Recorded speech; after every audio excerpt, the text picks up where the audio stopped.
काल संपूर्ण सोलापूर शहरामध्ये रमजान ईद हा मोठ्या उत्साहात साजरा करण्यात आला। रमजान ईदचा औचित्य साधून ईदगाह मैदानावर अनेक हजारो मुस्लिम बांधवांची अल्लाहकडे प्रार्थना करण्यासाठी मोठी गर्दी झाल्याचे चित्र पाहायला मिळालं। प्रत्येकाला आयुष्यामध्ये सुख शांती लाभो अशीच प्रार्थना या प्रसंगी नमाजाच्या माध्यमातून करण्यात आली आहे। रमजान ईदनिमित्त शहरातील ईदगाह मैदानावर पहाटेपासूनच श्रद्धा, शांतता आणि एकतेचे सुंदर चित्र पाहायला मिळाले। शेकडो मुस्लिम बांधवांनी एकत्र येत सामूहिक नमाज अदा केली आणि सर्वांसाठी सुख शांती मिळो अशी प्रार्थना केली। रमजान महिन्याभराच्या संयम, त्याग आणि आध्यात्मिक साधनेनंतर आलेल्या ईदने समाजात आनंदाचे वातावरण निर्माण केले।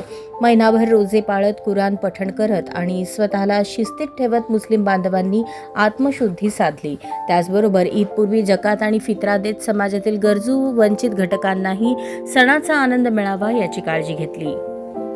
ईदच्या दिवशी ईदगाह मैदानावर मोठी गर्दी उसळली होती। सर्वांनी एकत्र नमाज अदा करत एकता, समता आणि बंधुभाव यांचा संदेश दिला। नमाजनंतर एकमेकांना मिठी मारत ईद मुबारकच्या शुभेच्छा देण्यात आल्या।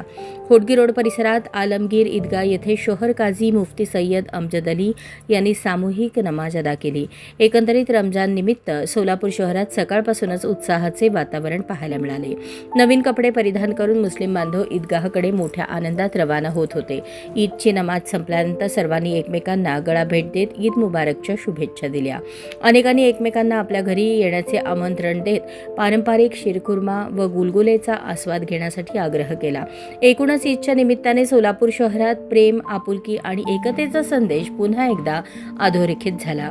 अहले हदीस ईदगाह रंगभवन येथेही हजारो मुस्लिम बांधव सकाळी 7:30 वाजता नमाजसाठी एकत्र जमले। यावेळी मौलाना ताहिर बेग यांनी नमाज पठण केली। पानगल मैदान येथील शाही आलमगीर ईदगाह येथे सकाळी 9 वाजता नमाज पठण करण्यात आली। येथे मौलाना सय्यद अहमद गौरी हैदराबादी यांनी नमाजनंतर सामूहिक प्रार्थना केली। जुनी मिल कंपाऊंड येथे ईदगाह येथे सर्व मुस्लिम बांधव मोठ्या संख्येने एकत्र जमले होते। प्रत्येकाच्या चेहऱ्यावर ईदचा आनंद होता।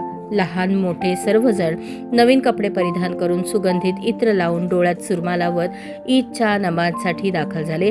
यावेळी मोहम्मद सय्यद फुजुलुल्लाह खतीब यांनी नमाज अदा केली।